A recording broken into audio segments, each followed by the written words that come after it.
Rising crime, poverty, issues in my own country. But today we're talking about it. Yes, we're gonna talk about it. Ain't nobody wants to open their mouth, but we don't speak out at the Youth Zone.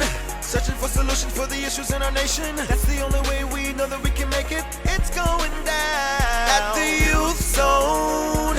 We may be young, but we're the next generation, and we're here to save our nation. Oh, at the Youth Zone. You are now in the Youth Zone.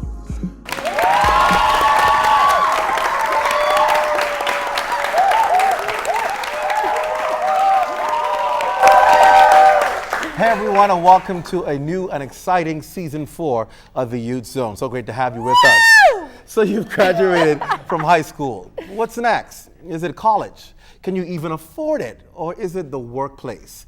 And if it's the latter, then where do you find a job? A closer look will reveal that more and more young people are choosing not to return home from their studies. So what's the reason? Some suggest a lack of opportunities and jobs. And does it mean that our country is not developing, or is it just that too many old heads, older people are moving on and making a way for young people? How about that, Devon? Definitely the old heads. We've heard about the National Youth Development Plan that the government is tooting, but I mean, is it a plan that actually accommodates us? Are there opportunities for us, or is it just another research commission that will never be implemented? Okay, you said it, I didn't say it. On today's show, we're addressing the issue of whether there are future opportunities for youth in this, your country. What's the plan for our youth? Our discussion begins when we come right back. Stay close.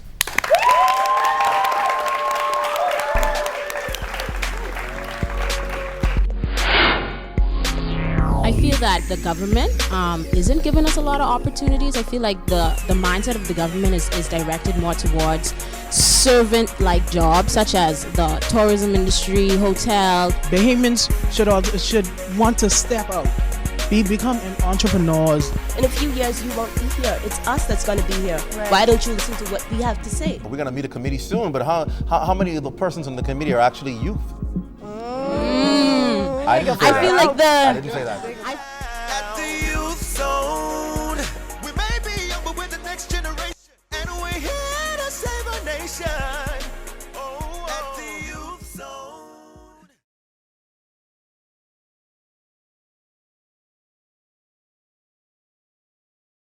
Here to save our nation. Oh, at the Youth Zone. You are now in the Youth Zone.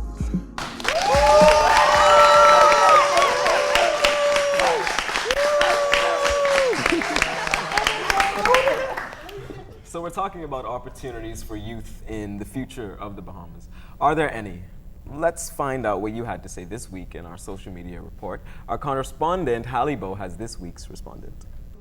Thanks, guys. We're always excited to hear from you on our topic of the week. And boy, did we get some interesting responses. Take a look. This week's question of the week was, do you think there are enough opportunities for youth in the Bahamas? Here's what you had to say. Chandanique says, no, I don't think there is enough opportunities for our Bahamian youth.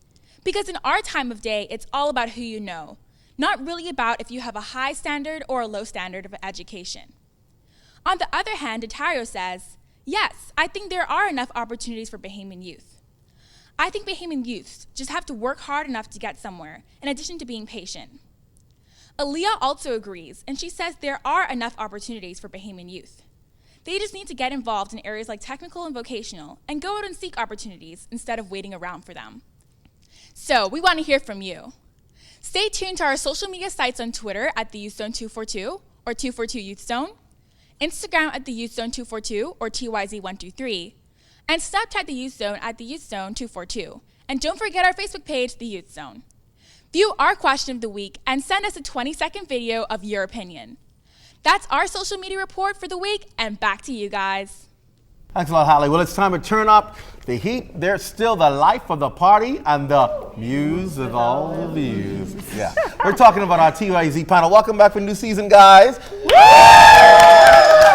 Clearly some new faces making their debut today. Welcome to the show, everybody. Of course, so we're talking about this topic, youth opportunities.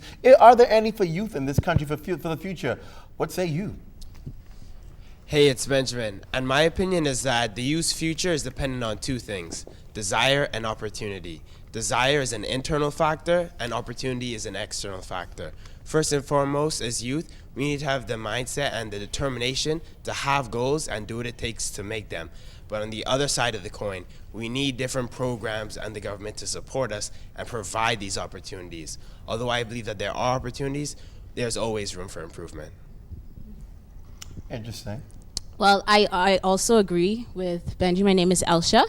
And I feel that the government isn't giving us a lot of opportunities. I feel like the mindset of the government is directed more towards servant-like jobs, such as the tourism industry, hotel, you being a public servant. And I just feel like that isn't enough. It's not creative enough. It's not different enough. It's not thinking globally, thinking past a certain this tiny little country. I feel like we need to think beyond it. Like we could be so much more, you know. And I feel like the government, their input on it will ultimately help us. But I just think it has something to do with whether or not we are qualifying ourselves. I mean, people have those entry-level jobs because that's the level of our education as young people and as adults on the whole.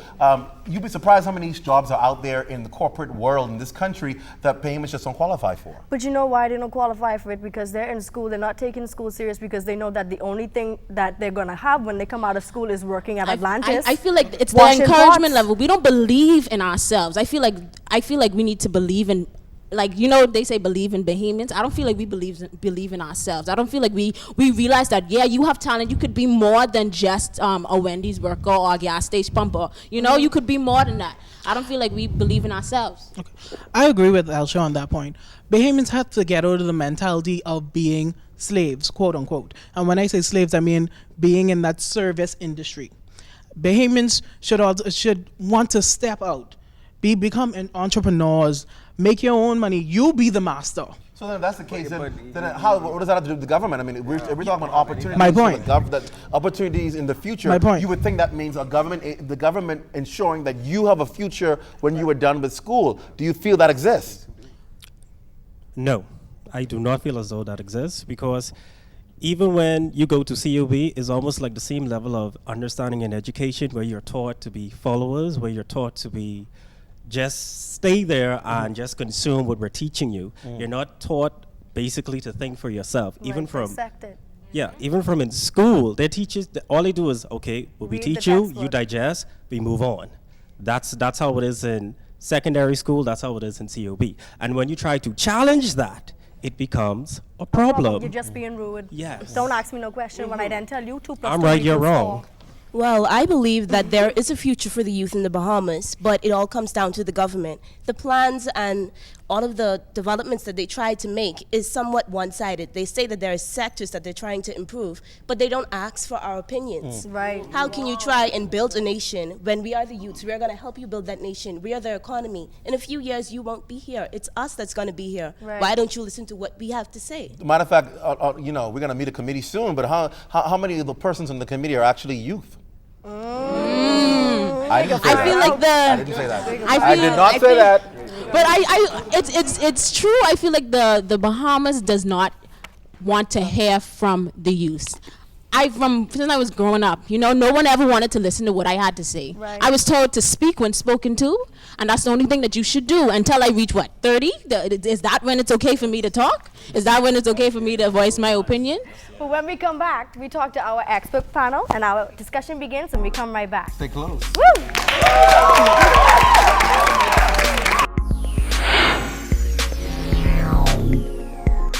I think sometimes we focus way too much on the negative. Yeah. Because there are a lot of great, young, positive things going on from young individuals in this country and abroad. You would be amazed to know. Generation, and we're here to save our nation. At the Youth Zone. You are now in the Youth Zone.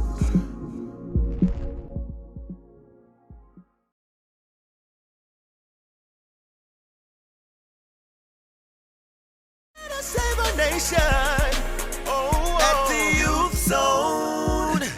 You are now in the Youth Zone.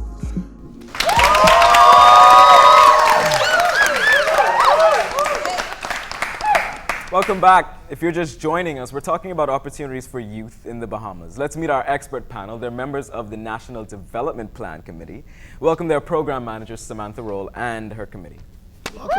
Hi. Hello. Thank you for having us. Hi. Great to be here. Tell us who you have with you, and then we get right down to it. Absolutely. I have with me Mr. Brett Lashley. He's also a program manager in the Office of the Prime Minister.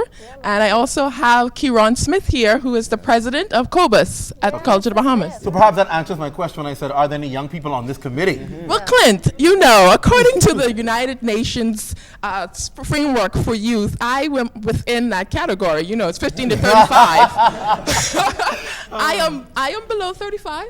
Interesting. We're gonna see how much your views match with their views. Yes. But let's talk a bit about it, because you hear them talking about, is there any planning in the future to provide opportunities to young people in this country? We're losing young people every day going overseas and never coming back home. We're losing young people who come out of school and can't find jobs and employment, so they just fizzle into that category of unemployed. Is there a future for young people in our country based on this National Development Plan? You know, first of all, the we do not have a document as yet in terms of a national development plan. We are in the process of developing a national development plan.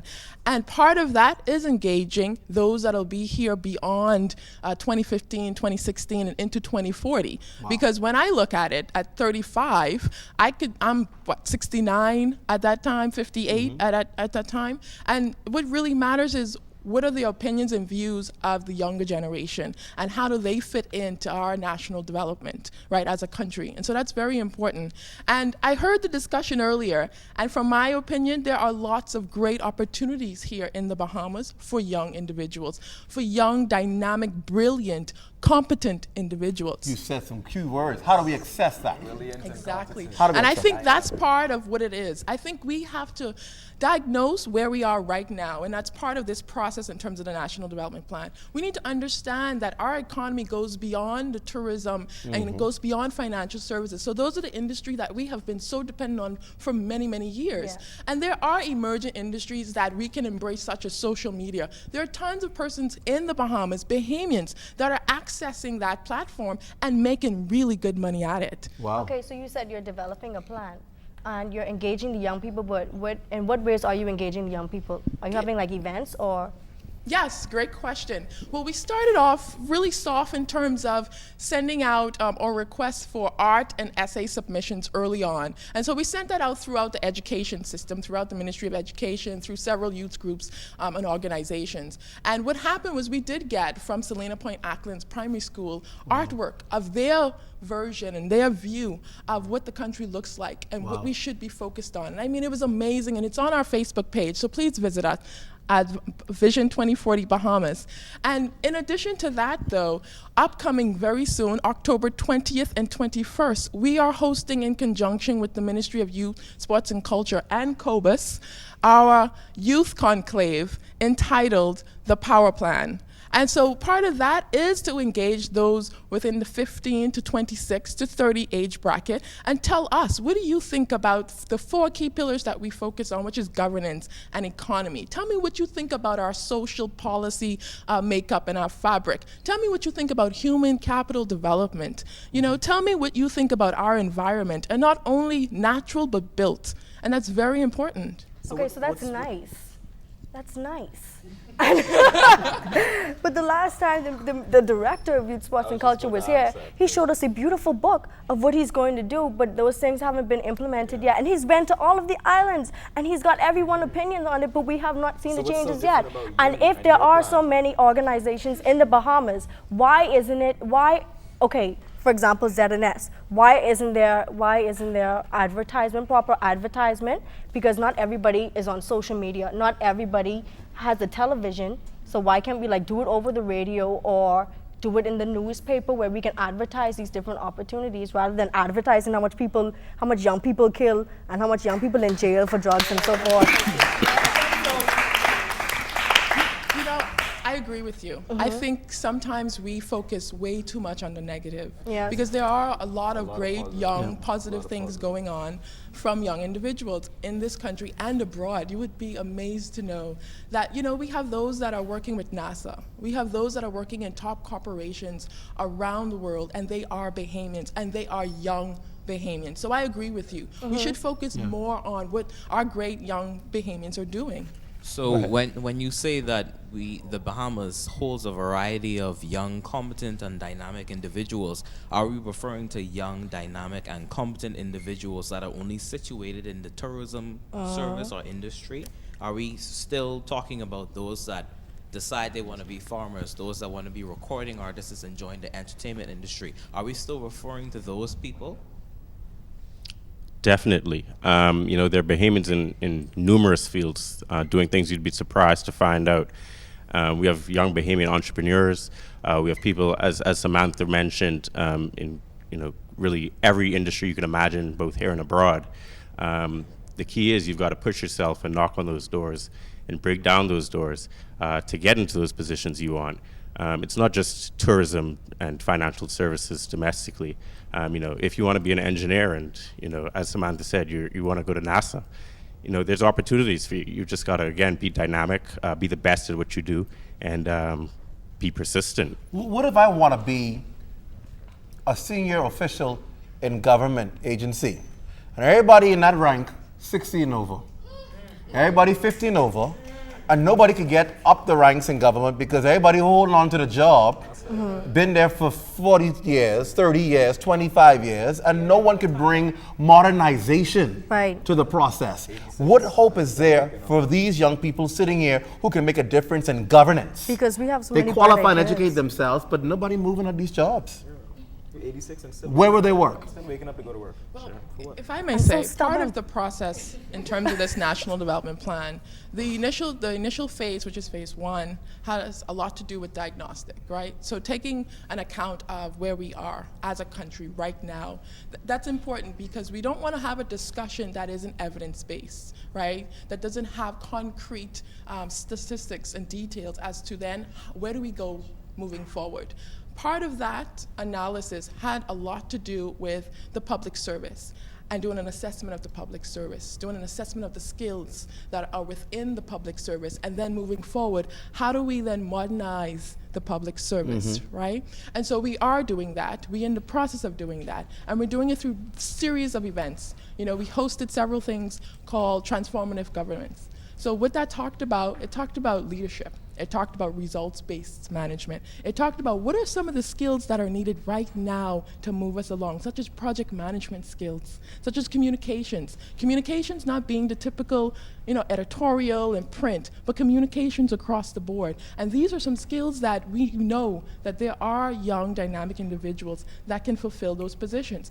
At the same time, what we want to be careful of, though, is we want to make sure that we, within ourselves, take that personal responsibility to make sure that we are equipped. So when those opportunities arise, we can fulfill them without any difficulty or challenges or question about our skills because we are young. That should never matter. But you have to make sure that you are competent, that you are articulate, that you are eager and zealous in that charge. Good point. Right. 60 seconds. What do you want to see done and included for opportunities for young people? What do I want to see then? Well,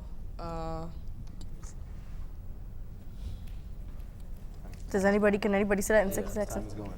Opportunities. I feel too, as long with people developing their skills and talents, we should also focus, like we were talking about, communication skills and also entrepreneurship. Because what a lot of people do is that they'll stay overseas because they may see that there's a better opportunity in making money, but what they don't realize is that if they came over here and brought that talent here, they could almost have a monopoly on whatever that skill or talent is, and they could even make more money from it being here than taking that talent overseas. So I think it's important that we have those other sort of skills in our youth. Let's get one more person. Yes, and also to add to that, what I would like to see done is I would like to see you guys make youth a priority inside this country. That's what you need to do. Good point. Good point. We'll give you the final say. I agree with you. And part of that is having evangelists that are working inside to make that happen. So when it's time for me to step off the scene, you can surely have my post. Right? Because we know hashtag youth matters, right? And a part of the point too is we have incorporated the youth policy. So we know the struggles of the Ministry of Youth, and Darren has done a tremendous job in getting all of that information. And so that is going to be incorporated in the National Development Plan. So we are working together to make sure that those things are actioned. Where people can get more information on this plan? Great. We have not only our Facebook page, Instagram, Twitter account, but we also have our website. So please visit us on our website, www.vision2040bahamas.org. You feel free to give us a call at the office. You can have my direct line, 702-5564.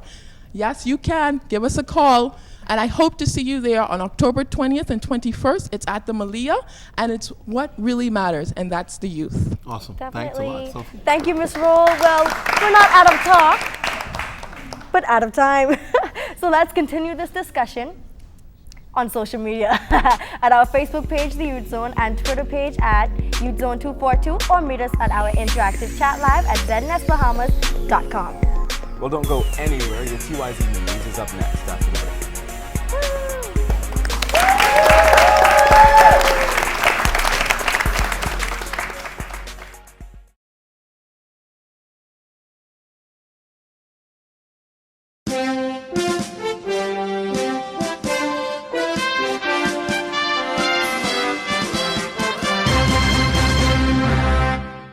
Hey everybody, I'm Alexia Johnson. And I'm Jose Etienne. And we're back, bringing you not only important but also relevant youth news.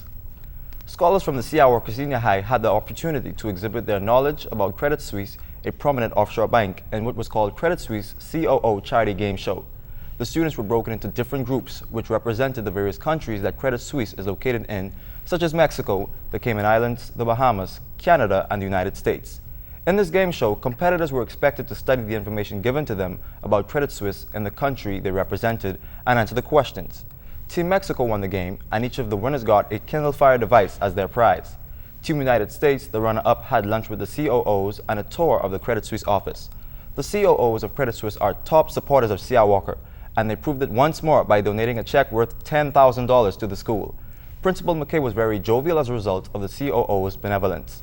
Different meals that originated from the miscellaneous countries where Credit Suisse is located were then well prepared by the culinary students of C.R. Walker. Well, that was amazing. The Aubrey Sale Primary School and their literacy coordinator, Lorraine Patrick, have started a movement that they hope will influence the future of each of their students. Our TYZ News team would like to commend the school for all of their hard work in creating well-versed students and increasing the literacy rate in the Bahamas, starting with their students. Colina Financial Advisors Limited's Junior Investment Program, the organizers of the country's leading financial youth initiative, launched its New Providence operation at the Super Club Breezes Resort. Chairman of the organization, James Smith, stated that the program gives students a unique look at the inner workings of the financial services industry, along with equipping them with the essential financial tools needed to make our youth fiscally responsible citizens. Chairman Smith, Commonwealth Bank President Ian Jennings, and Executive Director of Securities Commission of the Bahamas, Christina Roll, encouraged the students to seriously consider the opportunities they have been afforded since being in the program, as they, as a result, may be financially literate. CFAL President Anthony Ferguson saw the need to fill in the gap between the financial market and students so that the participating students may have a connection with financial professionals and resources to assist in meeting their goals. In the program, students will get to learn about financial markets, the financial industry, and the local stock industry. We want to hear from you if you have news regarding our phenomenal youth. Well, that, my friends, is the news for this week. I'm Alexia Johnson. And I'm Jose Etienne. Don't touch that remote. Stay tuned for my Youth Zone after the break.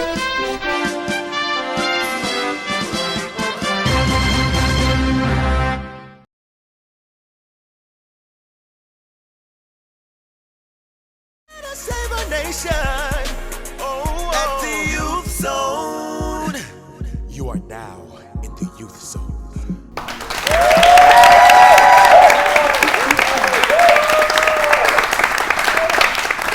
Well, we're back, this time with another exciting season of learning to speak Mandarin. And our language coach in LAL, Learn Another Language, is none other than Tanya McFall. She has a new and innovative lessons for us. Tanya, welcome back for a new season. Thank you for having me back. And of course, I must say congratulations on our nomination with the Ministry of Youth. Yes! All right. So let's get straight to it. Based on what we've learned today from our panel about development, one of the important things that we should remember is that we have to make opportunities for ourselves. What is one of those ways? By learning a foreign language. Mandarin Chinese right now is spoken about by more than 1 billion people. Wow. So why aren't you learning the language and providing opportunities for yourself? All right. So let's get to the basics. So we've all watched Chinese movies, whether it's some karate movie or some sort. Okay. Do you remember those little symbols that you see on TV? Does anyone know what we call those things? No. Characters. Chinese characters, right? Chinese characters. That's my co-host. Yeah. All right, and there's something they call pinyin. What pinyin are the Roman alphabet, the same alphabet that we use with tones on the top. And I think it was Miko today who reminded us about the various type of tones. How many tones are there? Let's see who remembers. How many tones are there? 4. There are 5 main tones, but 4 that we focus on. Yeah. All right? Okay. So let's see who remembers using the word ma again. All right, so we had first tone. First tone was? Ma. Ma. Little higher. Remember, sing song. Ma. Come on, audience. Let's hear you. Second tone. Good. Second tone is a rising tone. Ma. Ma. Good. Third tone was a ma. Right. So it looks like a little V over each vowel. And fourth tone. All right. So we've talked about characters. That are the little symbols that Chinese speakers read. So we've known about characters, we talked about pinyin, and we talked about tones that tells us how to emphasize our voice. Now, I know all of you know the most common phrase in Chinese, which is ni hao. All right, ni hao. And ni hao means what? Hello. Hello. And when you translate it literally, it means you good. You good. Right? So if you want to ask someone how they're doing, you can say ni hao ma.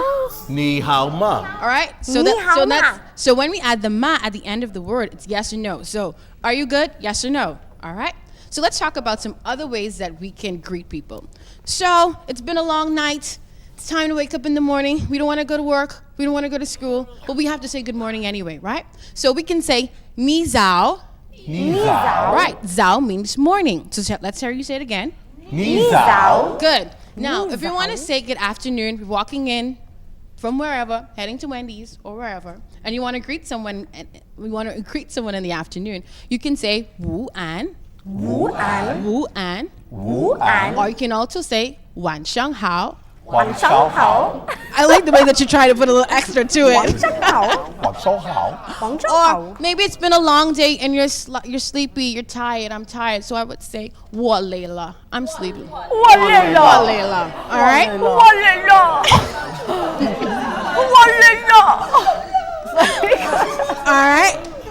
And we want to say good night. It's been a long day, so we want to say good night. Wan an. Wang an. All right, so let's go through our time salutations again. So it's first thing in the morning, and you want to say what? Ni zao. Ni zao. And Ni zao. then later on in the afternoon, it's getting low, tired, some chocolate time, right? So good. Try it again. Wu an. Wu an. And what's another way that we can say it? Exactly, the longer way. Jen, anyone from our audience remember? No. Anyone from our audience want to guess how we would say it again? How we would say good afternoon? The long way. Good try. Wan shang hao. Wan shang hao. All right. Wan And shang now hao. it's time to rest. Time to go in the bed for 8 hours rest. Wa lei la. I'm sleepy, right? So you tell someone that it means that I'm sleepy. And if you want to just say good night, we would say One and. an. All right, so let's do it again. One and. All right. And that's our lesson for today. Awesome.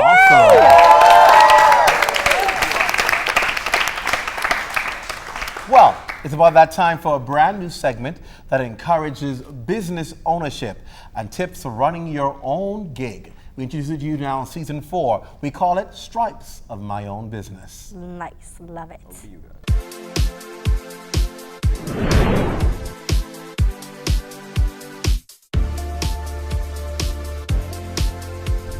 I realized that I actually had my first business when I was about 13, 14, to whereby, like first I started off cutting the grass at the church. Then from walking the lawnmower from my house to the church, like my auntie used to stop coke and cut my grass, and I found out to whereby on a weekly basis I had about five different yards I had to cut, and I was making about $25 a yard. Where I lived with my uncle, I went to BTVI to take up carpentry. And my uncle was a plumber, so when I was off from school, I worked alongside him with plumbing. And he also did road striping as a side business, and that's where I got my first taste in striping. I can remember it was an early Saturday morning. He waked me up, say, "Come on, we got a job to do." Went in the back of the yard, and he pulled the canvas off of the small machine, and from then I just started asking questions what the machine does, and from there, like driving to the job site, me and him was talking about, and he said that, this is what I want to do. I want to develop a company and travel through the Bahamas doing striping. And for some reason that stuck with me. And after I moved to Nassau, I was working in the construction field as a professional carpenter. And at that particular time, the construction industry took a downturn. So I started to look for other ways to make a living. And that is when I heard about the government self-starter program. Started out with a $5,000 grant from the government self-starter program, where they was giving young persons between the ages of 18 to 30 up to $5,000 to help them get started in business. That's what got Bahamas Striping the grant funding.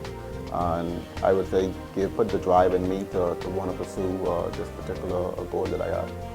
What we seek to do here in Bahamas Striping is to give the guys a career, not just a job.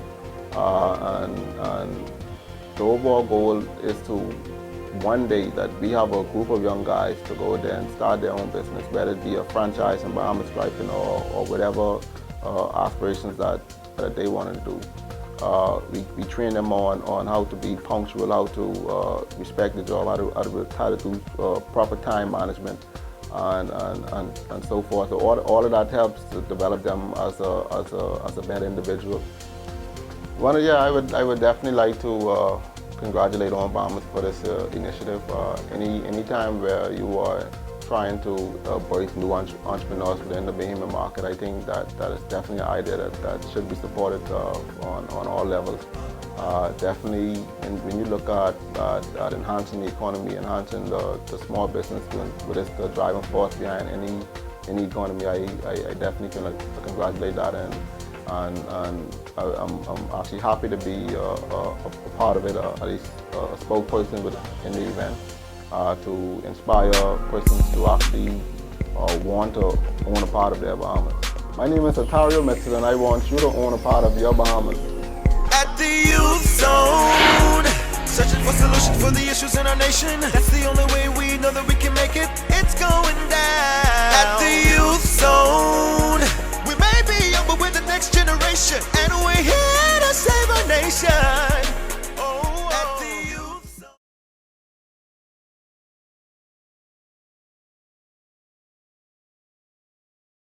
Save our nation.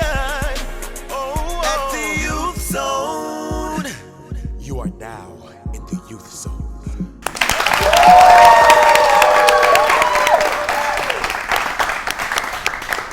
So what's happening in your school? What sets you apart from the rest? Well, every week we'll find out when we feature a different school. But this week we talk with the Ministry of Education, Science and Technology about the initiatives and other big things happening in our schools. Please help me welcome Communications Specialist at the Ministry, Miss Nikki Bethel. So, we're so excited about this new segment that you do, Season 4. Tell us what we're going to be expecting as we have school after school every week. Well, ideally, what we want to do is to realize, for the public to realize, that there are positive things happening in our public schools. A lot of times we just see the negative, particularly on social media, where you see all the different things that are happening. And our students know more about those things on the social media front than the adults may know. But we want to highlight the positive students, the positive teachers, and of course, our theme for this academic year is quality education for equitable development, performance paths, and productivity. And out of that, we want to highlight our quality teachers, our quality students, and our quality learning environments, which are our schools. Beautiful. And so we want people to know that there are tons of great things, positive things happening in our public schools. There are great products of public school education in our society. And so we just want people to know that great things are happening out there. Lovely. And to highlight our schools of choice. See, that's interesting right there, schools of choice, because I don't know how many people decide that I'm going to make a public school my first choice. A lot of times it ends up being the harsh reality after I plan to go to a private school and it doesn't work out, I end up at a public school. But to actually make it a school of choice, are there public schools out there that can be seen as competing with private schools on that level? Yes, absolutely. And we have very highly trained and qualified teachers in our public schools. And we also have dedicated teachers in our schools. And of course, when you look at the curriculum and the work that the Ministry of Education does, we offer a quality education. Unfortunately, and I have to be real, a lot of people don't necessarily worry about the quality of education as much as they worry about the social environment. And so that's something that we must work on. We're cognizant of that. But at the end of the day, socialization and charity begins at home. And so we have to have that partnership with our parents so that when our children come to school, they're already socialized, and we're working on that partnership. But we have excellent schools. And I'm not going to get into calling names of schools because then that's going to become another thing altogether. But as the schools appear, you will hear from those teachers, from those students that are in those schools, the good things that are happening. And I must say that our public school students get opportunities that our private school students don't get, because most of our schools, and a lot of them, particularly at the senior high level, they offer courses that you don't get in the private school. Very true about that. We have almost 30 BGCSE subjects, and most private schools only offer about 12. Our public schools offer up to 20 in some schools, and they vary across the board. And so, of course, the Ministry of Education, being the ministry responsible for education throughout the country, recognizes that we have to offer opportunities for our students. And the opportunities are there. We just now need to cultivate a culture for our students to understand that they must take full advantage of those opportunities. And once they do, then they can then take advantage of the opportunities in the work world. And so it's not a lack of opportunity, it's not a lack of the system being in place to provide these things for our students. We just have to create a culture within our students for them to understand how their time in school will affect what happens after school. And so for us at the Ministry of Education, it's about making education relevant for our young people. And once we're able to make it relevant and for them to see the correlation of what they do now and how it will affect and impact them later, I think that we can see great results. And one way that we're working towards that, and I have to preempt this because it's something that's of importance to us, is the Bahamas High School Diploma. And I don't know how many people know about it, but for the first time, the Ministry of Education in the Bahamas has taken a position to standardize high school education. And so what you do in one public school is the same as you do in another. And so we're moving towards credit hours as well. And career paths. So not everybody's going to take math, because not everybody's going to need the same type of math for whatever career they have. And so we've taken a holistic approach in our system. We've actually visited countries that are considered the best, that have the best educational systems. Finland, Canada, and Singapore. And actually next week, ministry officials will be traveling to Australia and New Zealand to observe their education system to see how we can integrate those best practices and our culture, because our culture is different, and culture also drives and influences education. And so how we can bring a holistic approach to education. We started at the preschool level. Now we actually have government preschools. We didn't years ago. And so we realized that in order for our students to succeed at the primary school level, they needed that foundation. And so we've been on an ambitious approach and an aggressive approach to put preschools in every family island. And they have state-of-the-art facilities. We opened a few last year in Abaco and some of the other islands. And so we've preschool education, and then we focused on literacy and numeracy skills in the primary school, and we increased that by 100% contact or instructional time, and 60%. So we want our students to be able to read and write, because when they're able to read and write, then they can move on. Right. And now, for the first time too, we've made it mandatory that every student in the 9th grade must sit at least 4 BJCs. You don't know where you are unless you're assessed, and a lot of students just weren't taking the exams, and so now we've put some things in place to make sure that we improve that rate of success, not just for the schools, but more specifically and importantly for the students. That's awesome. I'm looking forward to this segment and meeting these schools and seeing the advancement and changes. Thank you, Nikki Bethel. We look forward to seeing you throughout the season. It's going to be awesome. Stay with us. We have an outstanding artist of the week. It's going to be great. Stay with us. You're in the Youth Zone. At the Youth Zone, searching for solutions for the issues in our nation. That's the only way we know that we can make it. It's going down at the Youth Zone.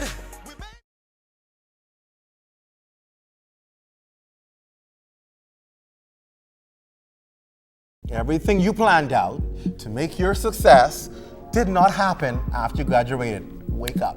No college, no money, no college acceptance letter, no job, no opportunities, hurdles after hurdles. The one thing you didn't see coming. So, what do? High school barely prepares you for college. Judge the real world. It's not school's role to prepare students for the real world. If Plan A does fail, high school should have taught you how to take accountability for that failure and to go on to Plan B so you could have success there. How do you expect an 18-year-old who always getting lunch money on time, who mommy always doing their helping them with their homework and all of these things, you getting spoon feed the majority of your high school career and expect them to just magically be ready for the world? The world is heartless and cold and it's hard. You can't blame a person's success. You can't really blame it on high school. You have to look at the person's it's whole yourself. life. What has hurt us as a country is the Mentality. view Yeah. that the technical and vocational Are low jobs end. are the low-end menial jobs, when in fact these are the people who are really making money in this country. Listen, and turn up, hey!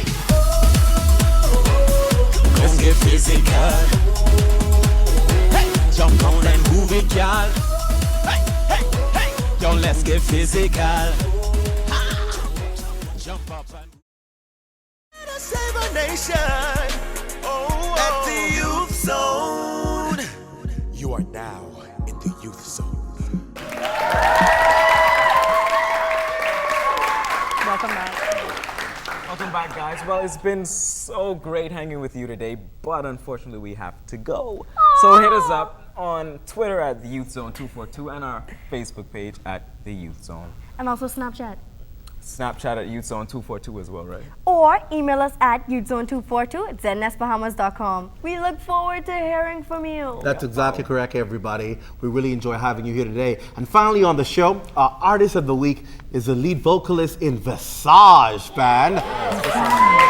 She's a singer, a songwriter, a performer of the highest order with a hit single, One Song. Please welcome to the Youth Zone, Wendy Lewis. See you next week, everybody. Goodbye.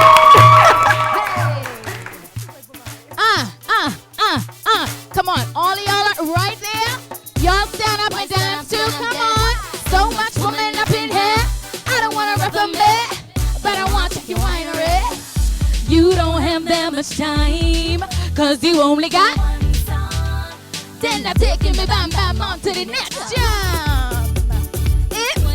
Y'all know my name, right?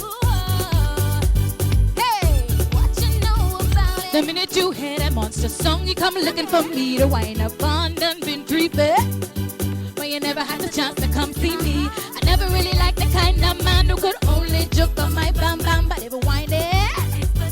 Then baby, you could come and whine and do what you want. Just for tonight, you only got yes. Hey, make this one good. Don't waste my time. You only got.